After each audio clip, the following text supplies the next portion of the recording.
There's a building in Ireland that's older than the Great Pyramid of Giza, older than Stonehenge, older than the wheel ever reaching Ireland.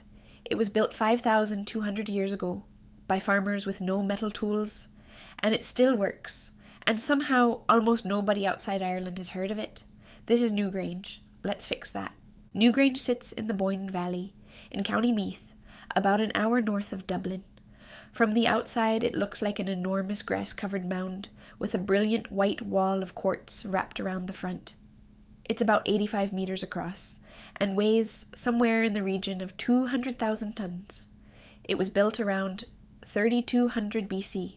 To put that in perspective, it's roughly 600 years older than the pyramids of Giza and 1,000 years older than Stonehenge. When this was finished, the pharaohs hadn't been invented yet. And here's the part that should genuinely stop you. The people who built it were Stone Age farmers. No metal tools, no wheel, no writing, no cranes, no maths as we'd recognize it. Just stone, antler picks, muscle, and an alarming amount of patience. They moved boulders weighing several tons from kilometers away. Wow! Some of the stone came from the Wicklow Mountains, dragged or floated the guts of 80 kilometers. For a tomb, try getting a sofa up a flight of stairs, and then have a long think about that. Now, you might expect a 5,000-year-old building to be a bit leaky. Newgrange is not. The roof of the inner chamber is built from large slabs, each one slightly overlapping the one below, leaning inward until they meet at the top, sow liwer, a technique called corbelling.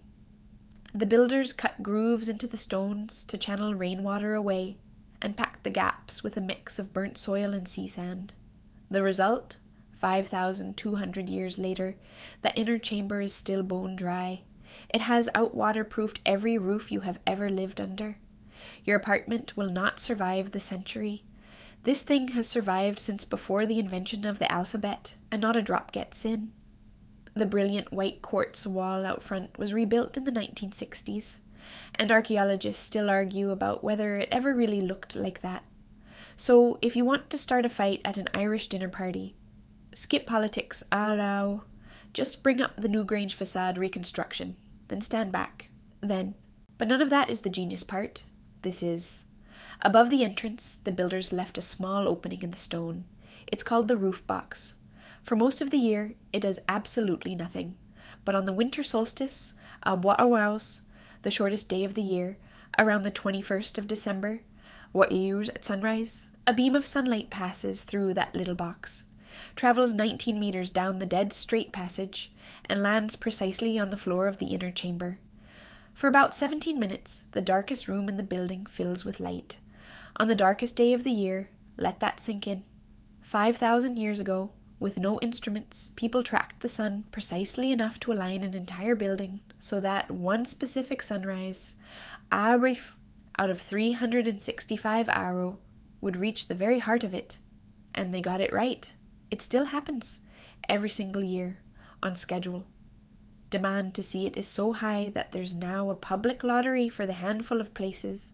Inside on solstice morning, tens of thousands enter, a few dozen win. And even then, there's no guarantee of archaeo because this is Ireland, and half the time the famous sunrise is hidden behind a thick grey blanket of cloud. 5,000 years of precision engineering, defeated by the weather forecast. Carved into the stones, especially the great curbstone at the entrance, you'll find spirals, diamonds, and the famous triple spiral. 3 interlocking coils cut into solid rock with stone tools. And we genuinely do not know what they mean. Art, religion, a map, a calendar. A very committed person who simply liked spirals? Take your pick, Every expert has a theory, and none of them can prove it. And the big question, what was Newgrange actually for? The honest answer is, we're not entirely sure. Cremated human remains were found inside, so tomb is part of it. But the solstice alignment suggests it was also a temple, a calendar, a place to mark the turning of the year and the return of the light, a combination church, observatory, and graveyard. Built by people we know almost nothing about, who left no words behind, only this. And then, for thousands of years, it was simply forgotten. The mound slumped, grass grew over it, and it became an ordinary-looking hill that local people walked past every day. It wasn't rediscovered until 1699 when a landowner sent workers to cart away stone for a road I Daru, and they accidentally dug straight into the entrance of one of the most important prehistoric monuments in Europe. Nearly used the place for road filler. Classic. Today it's a UNESCO World Heritage Site, part of a complex called Bro na Bathrien, alongside two more giant mounds, Aw, Noth and Douth. Together they're older than the pyramids, older than Stonehenge, and built by a society that vanished so completely we don't even know what they called themselves. So the next time someone tells you the pyramids are the oldest great wonder going, you can gently remind them that a group of Irish farmers got there first. Built something that still keeps the rain out and catches the sun on cue, and then modestly let grass grow over the whole thing for 4,000 years. If you enjoyed feeling small next to Stone Age farmers, subscribe. Next time, leprechauns were absolutely terrifying before Disney got hold of them. Mind yourself.